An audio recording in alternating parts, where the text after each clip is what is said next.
I'm very happy to be here. I hope you had a nice conference. I'm very proud to be invited to be a speaker at droidcon Berlin for the first time. And it's also the first time I'm going to give this talk about advanced Android app shrinking techniques. So my name is Christophe Beyls. I'm a freelance Android developer from Belgium. You can scan this QR code to look at my blog if you want. And I'm also on Mastodon. I also use Twitter. I try to quit.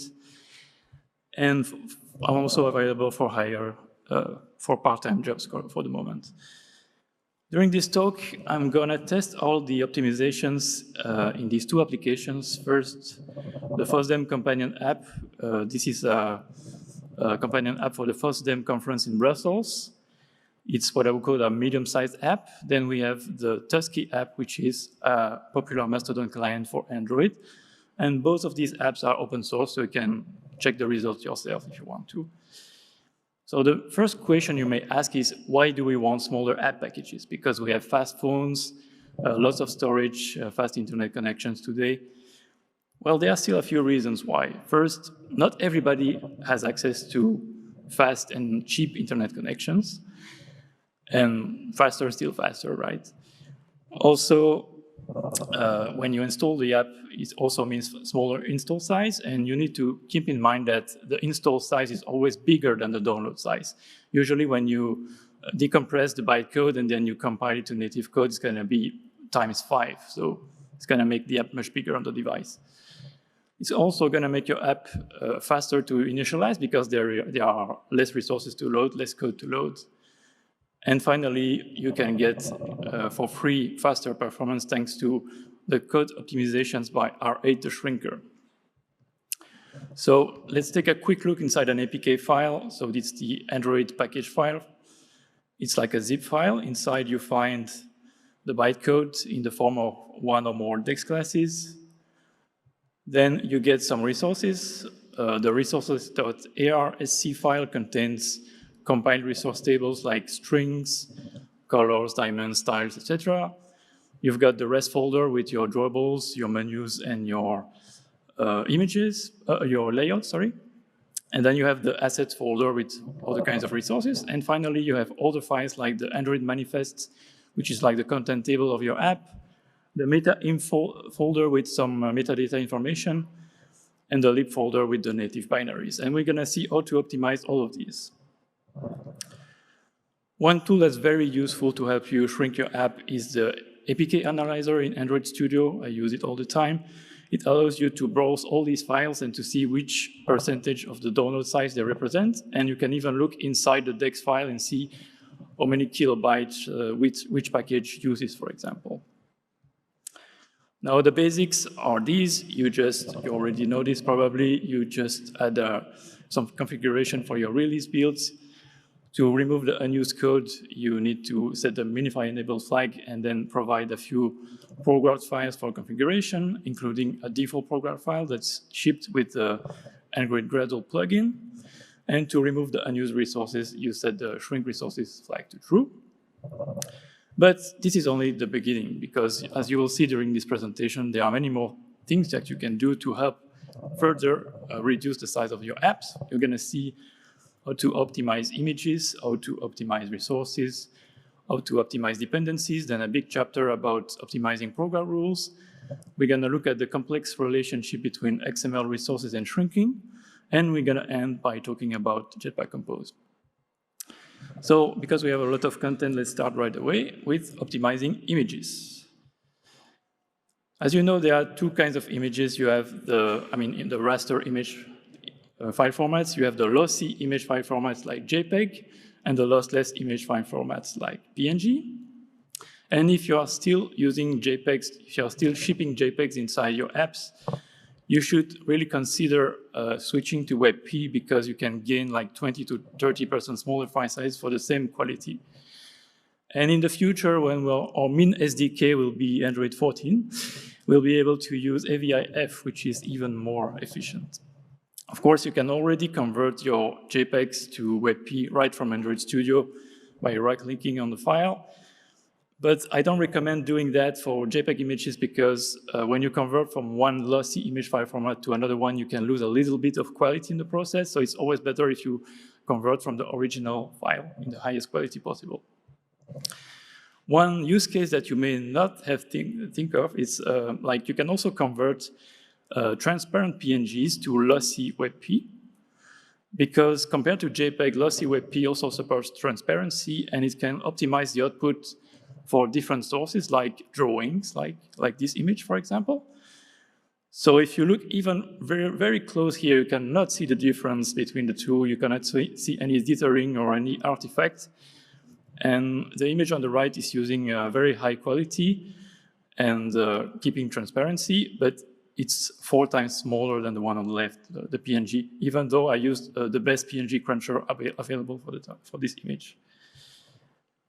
Now you can also use WebP in lossless mode, so just like PNG, you're not gonna lose any quality, and lossless WebP even beats WebP, the best PNG, sorry, by 20 to 40%. So even if you use the best tools to compress PNG, you cannot achieve that size. So for example, in the FOSDEM companion app, I converted all the map images from PNG to lossless WebP, and they became 20% smaller.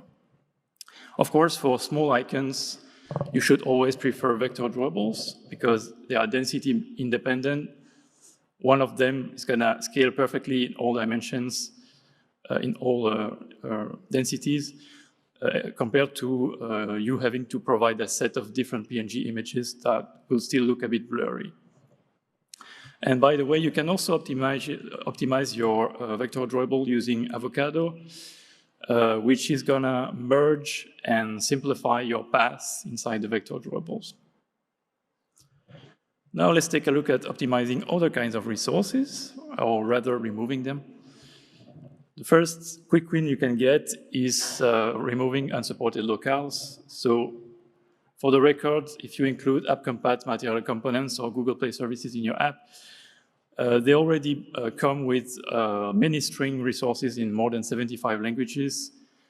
And of course, you're not gonna support that many languages in your app yourself, so you should just mention the locales that you actually support, like this, in the default config, and then you let the build tool remove the rest. So here's an example. I have a very small movie guide application that I created for a festival in Brussels. It's in 3 languages, and after just adding that line, the resource.arc file is like 200 kilobytes smaller. Another quick win is that you should remove your unused custom fonts, especially if you define font families, because as you know, for a font family, you need to specify a different font file for each style and weight combination, and for sure, you're not gonna need all the possible combinations. You're just gonna need like 4 or 5 of them, maybe normal, bold, italic, and thin or black. And the shrinker is not able to detect which variants are not used, so you should do it yourself. Now, if you take a look inside your APK, I just use a zip tool here, you're gonna see that there are other files that don't seem to fit any category that I just described. For example, we have a Kotlin folder with lots of text files, we have a debug props KT, we have some properties file from Google Play services, etc. So I would call all these files metadata. Some of them are useful for debugging, others are useful to get some more information in your release builds, but you don't always need that. So if you want to remove this metadata, you can use these rules here. So that's gonna remove everything that's shown on the previous screen. For the record, the version control info here can be useful if you want to track, for example, which tag was used to produce your build internally, but maybe it's not going to be useful for your production build, so you can remove it. And the dependencies info at the bottom is something that's useful for Google Play. So it's like a private sign section in the zip file that's only used by Google Play.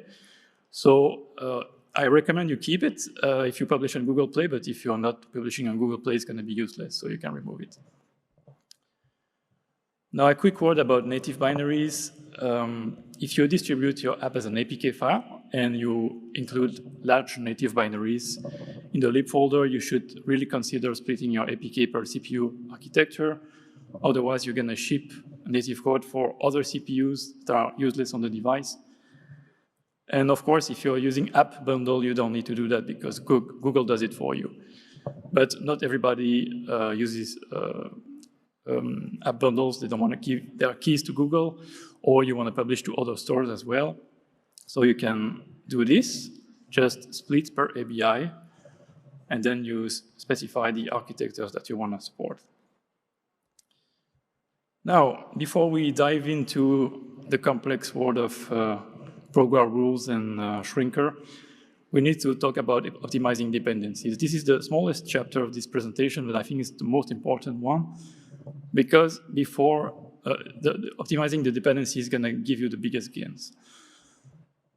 So the first thing you should do is that you should look at your actual dependencies. So not the ones that you just mentioned in your build Gradle file, but the ones that are actually used when you build your app. So to do that, you can use the Gradle dependencies task. You can filter by configuration to keep the release configuration and output that to a text file, and it's going to print you a big tree like this. And then for each dependency, you can see all the transitive dependencies that come with it. And also you can see the versions, because sometimes a transitive dependency is going to upgrade your library and you don't really realize it. So it can be useful for debugging as well.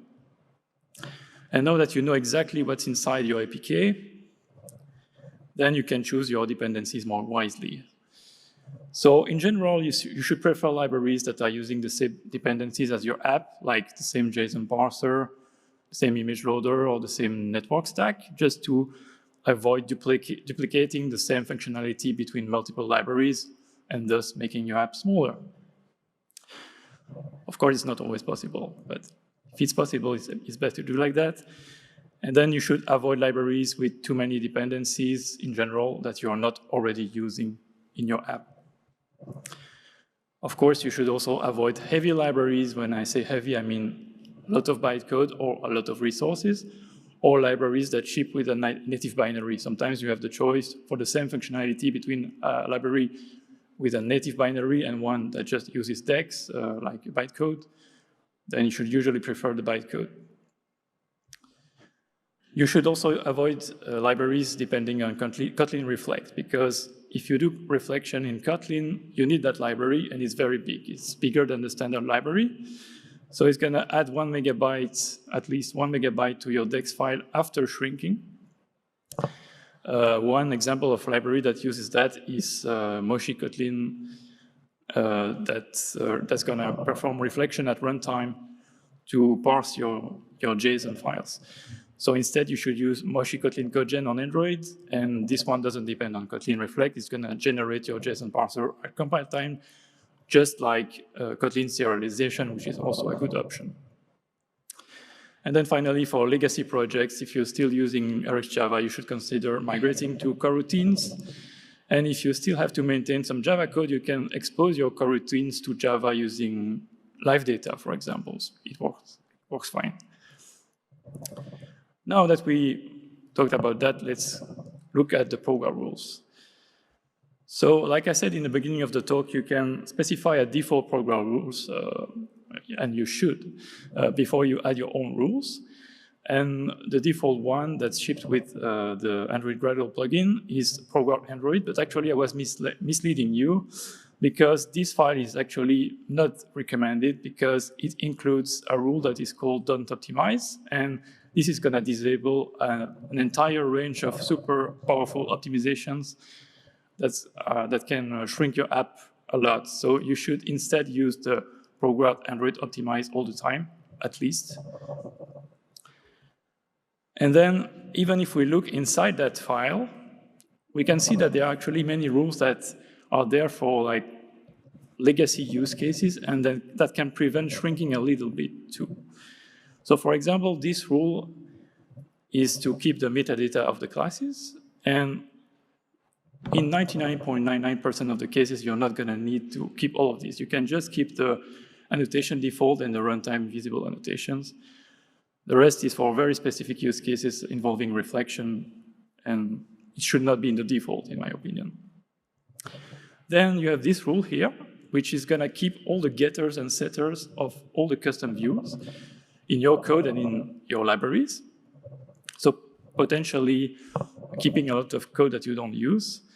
And this rule is only there to support that use case where you can use the Object Animator API to animate some property of a view, and you pass a string to reference the property. So this is going to use reflection to look for the property with that name. And as you may have understood by now, when you use reflection, reflection is the enemy of shrinking. Every time you use reflection, you need to add a program rule, and you need to keep some code that can potentially be unused. So instead, you should use the other version of the API, which just take a property object to animate your view, and then this one doesn't use reflection, and you can remove the rule. Another use case that's similar is that this rule here is going to keep all the methods in your activities that are referencing views that take a view argument. And this is only used for a very old feature that was introduced in Android Donut and was deprecated right after that, I think, which allows you to specify your click listener right in the layout. And of course, this only works if for activity layouts. It doesn't work with fragments, custom views, or anything, and you should not do that. It's going to use reflection as well. So you don't do this, and you can remove the rule. And also, I think you have a lint warning if you do that. Now, this wouldn't be a good talk if I didn't mention enums at least once. So there is also a rule for enums that is going to keep all the values of all your enums and the enums in your libraries as well, even the ones you don't use. And this actually is only required if you are using R8. I'm not sure about other shrinkers, but if you're using R8, you don't need to add this rule unless you pass your enums as serializable. I know a lot of people still do that, but if you pass your enum as a serializable, it's going to use some reflection internally, and you need to keep these fields. But the recommended way to pass your enums into bundles is to pass them as strings. That's what, for example, the navigation library does. You pass your enum as a string, you read the string back, and then you use enum value of to get back the enum. And what's interesting is that if you do it like this, then R8 is going to be smart enough to detect that you called enum value of for a type, and it's going to keep these fields for that type. So all the enums that you don't use or where you don't need to serialize them, it's going to remove the fields. So you're going to win a little bit of space. So this is my default program rule that I use in most of my projects. As you can see, it's very small. But if you do what I just said, it's going to work just fine. So let's take a look at the data now. So this is the FOSDEM companion app. By just switching from the non-optimizing to the optimized version of the program Android TXT, you can see that we have massive gains of 33% smaller DEX size. And if you use my personal custom rules, then you can win further 5%, which is not bad. In the Tusky app, I did the same test. The gains were a bit smaller, but still quite good. So 25% less bytecode by using the optimized version of program rules, and 3% less, or around 150 kilobytes less text code by using my custom default rules. Now, if you're interested about R8 optimization, I really recommend you to read Jake Wharton's blog. I don't have time to talk about them, but they are doing really advanced stuff, especially for Kotlin. So just enable optimizations. Now let's talk about Kotlin assertions. So if you don't know what it is, it's the fact that the Kotlin compiler is going to add some runtime checks in your code to check for preconditions and fail early. So here is an example. This small Kotlin code here, it's a public method which calls a Java method internally. If you compile it and you look at the Java representation of the compiled code, you will see that there are two null checks here that were inserted by the compiler. So this is mostly useful for Java compatibility, and but it's also used for other things. But it's mostly useful for debugging. And error messages are very descriptive, but you don't really need that in your release builds. If you remove them, it's not gonna make your release builds less safe, it's just gonna make them crash later rather than earlier. So if you wanna remove your assertions for release builds, one way to do it is to use these compiler arguments in Kotlin options. However, I don't recommend doing that because they're only gonna remove 3 kinds of assertions and only in your own code. And also these compiler arguments are undocumented, so they may be removed in the future. So instead, what you should do is add this program rule. Don't worry, I'm gonna provide the slides later if you need to copy this, but this program rule is gonna remove all the assertions in your code, but also in your Kotlin libraries. And if we take a look at the numbers now, then we can see that the DEX file is 2% smaller. So it doesn't seem much, but when you think about it, 2% of your entire code base is just assertions. It's quite a lot. I got the same numbers for both apps, by the way. Now, about your program rules, it's very useful that you debug them from time to time, especially when you're adding a new library that you don't know. To debug your program rules, you can add some rules temporarily. So, for example, you can add don't obfuscate to just take a quick look inside your APK to see which classes are kept, which classes are removed. I mean, you can also load your mapping, your program mapping file into the APK analyzer, but I find it easier to just do it this way. And then you can also use print configuration to look at the entire list of program rules because you also have libraries rules. And it's always good to check the third-party libraries. Of course, the Google libraries, the JetBrains libraries, the Square libraries, they are fine. You don't need to check their rules. But sometimes, you have to integrate like a partner SDK, and you don't really know what it does. And sometimes it does bad things. And of course, I'm speaking of experience. So here are a few examples. For example, I saw SDKs that just do this. So basically, they say, don't shrink my library, which is bad, but at least it's just disabling the shrinking for this part of the code and not the rest of the app. You also have libraries that have more invasive rules like this one, which is going to keep all the fields of the custom views. But that means it's going to keep the custom views of your app and your other libraries as well. So it's going to make your app bigger.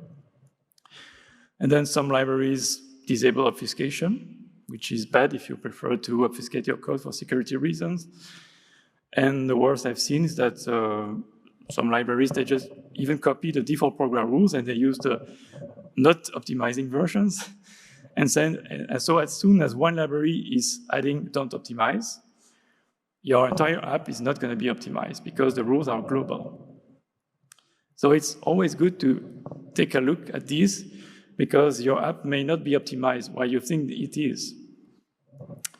So if you want to fix these third-party library rules, because like I just said, the rules are global and a program rule cannot be overridden by another one because they're only additive. There is only one solution, but at least there is a solution because in the past there wasn't. Since Android Gradle plugin 7.3, it's possible to exclude the rules of a specific library. And then you can just copy them to your own rules and fix them. So here's how you do it. You just add an optimization.keepRules section in your release builds, and you specify the package name of the bad library. Now, I don't have time to talk about this because I only have 40 minutes, but you should know that if you enable desugaring, core library desugaring in your app, so this is to support the newer Java APIs on older Android versions, by default, the shrinker is going to keep a lot of desugared classes that you don't actually use. And, and you can use this patch. Okay, it's a bit of a hack, but you can patch the desugaring configuration on the fly like this. And then you can basically remove 200 kilobytes of desugaring code. But if you want to know more about that, you can talk to me after. Now, let's say I did everything right, and I optimized my program rules, my libraries, etc. And now I'm in the FOSDEM companion app. I'm exploring the APK and I see something strange. I'm using the material components library and I'm not using any text field or date picker or chip or time picker, but somehow I still see code of these components in my app. So my first reaction was, what's going on? Is the shrinker not working properly? And to understand what's going on, we have to study the relationship between XML resources and shrinking. So the shrinking process first, what is it? So it's a three-step process. During step one, the build tool is gonna scan your manifest and it's gonna add a special program rule for each of your entry points, like the activities. And it's also gonna scan your custom views, your layouts to look for custom views. And it's gonna add a program rule to keep every custom view in layouts. Then during step two, the code shrinker R8 is gonna kick in and it's gonna use the rules from step one plus the rules of your app and the rules of your libraries to remove all the unused code. And then finally, during step three, the resources shrinker is gonna scan the remaining code and remove the resources that are not referenced in that remaining code. Now, if we take a look at our app here, this is a simplified version. You can see both my app and the material components library are using code and resources. And you can see that there is no yellow arrow going from the left to the right because I'm not using the material time picker. Yet the material time picker is also using a custom view and an XML layout internally. Now during step one, the build tool is gonna scan my entry points and all the layouts, including the layouts of the libraries. So it's gonna add these classes in yellow here to an exception, a program rule, a special program rule file. Then during step two, the shrinker is gonna kick in. It's gonna remove all the classes that are not referenced by my code, but it's gonna keep the one in yellow. So now we don't have the material time picker.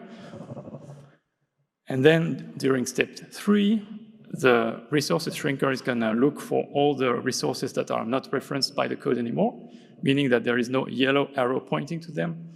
So it's gonna remove the layout of the material components library. So the expectation was that the right side should be empty now, but unfortunately, we still have unreachable code. So this code is not gonna be used. And this is because during step one, this class was added to the exceptions, even though in the end, the layout's not there anymore. So it shouldn't. If this process was a two-pass process, it would work, but it's only a single-pass process. So what can we do about it? Well, unfortunately, we can only do hacks. So this is an example of a hack that I did. I would not recommend to do that in production, but anyway, the idea is that I override all the layouts of the material components library that for the components that I don't use, I just add a special res override folder in my app. And I basically replace them with just empty layouts, like just a merge tag. And now during step one, of course, they will be replaced by this, so there will not be any custom view added to the rule that I don't need. So you may be wondering, is it really worth it because it's really hacky? Well, in my case, it was worth it because in the FOSDEM companion app, I noticed that 10% of the bytecode was just unreachable code from material components, like 233 kilobytes. It's a small app, but still.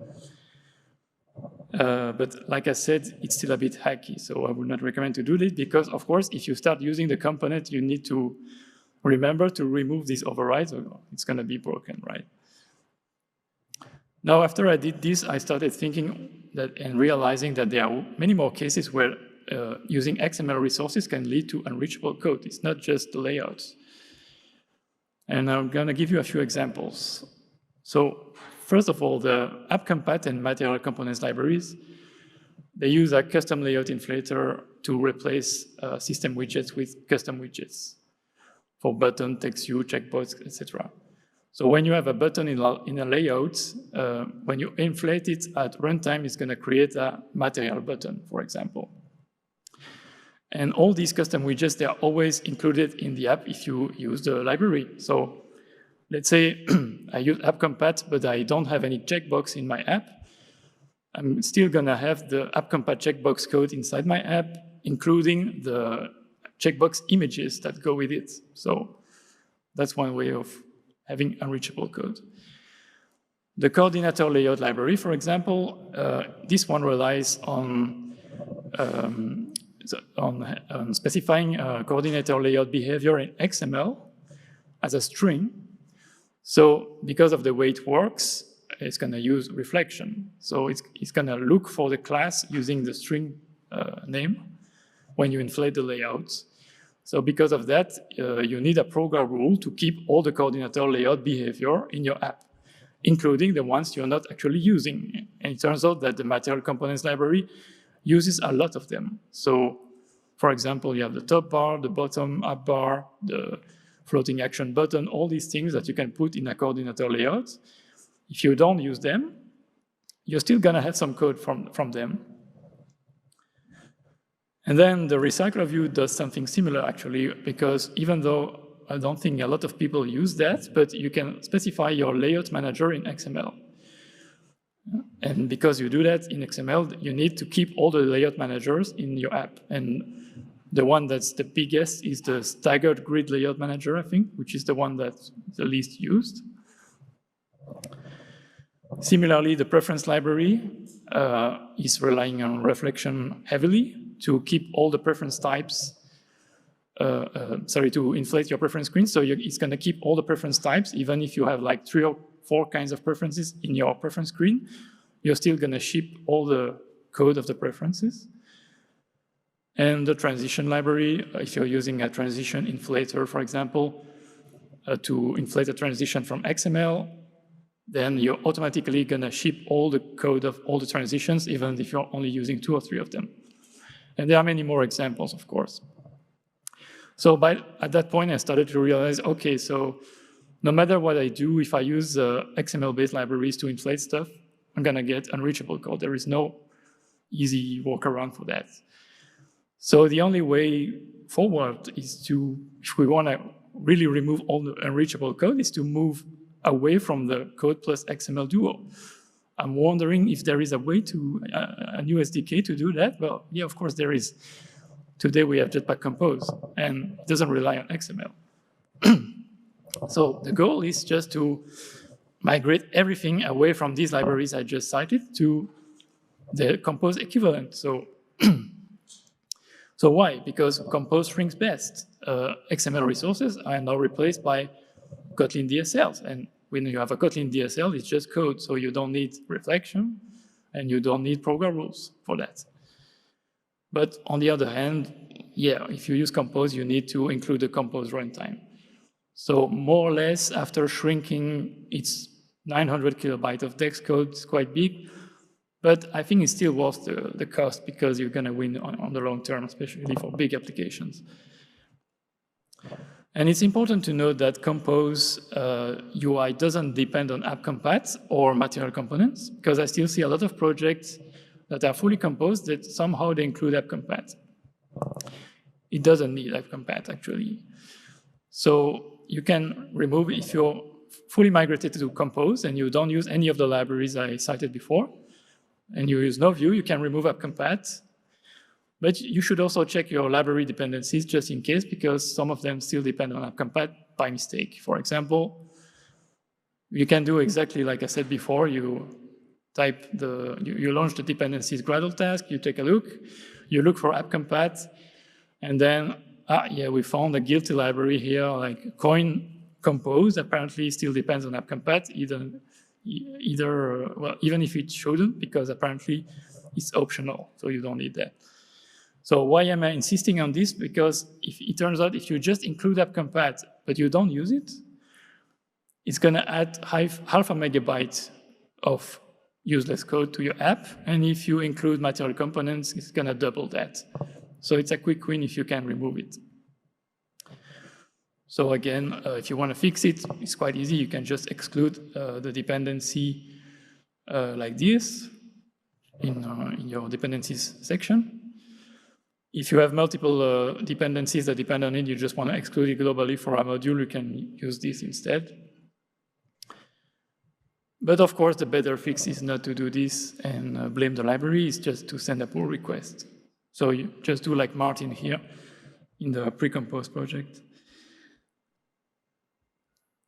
Now you may be wondering, what are the gains if we migrate everything from XML to Compose? And unfortunately, I don't have a good use case yet, but I'm working on it. I promise I will publish the numbers soon. I'm gonna migrate the FOSDEM companion app entirely to Compose and keep the UI as close to the original one as possible. And then we're gonna see if it gets smaller, I think so. But in the meantime, if you want an example, Chris Beyls published his numbers a few years ago when he migrated his TV app to Compose, and basically it was half the size, but don't expect such spectacular results because I suspect this app was not super optimized before Compose. But you can still gain a bit, I think. Okay, that's all for me. So I hope you like my presentation, and I think we have time for, I don't know if we have time for a few questions because I started a bit late. Thank you.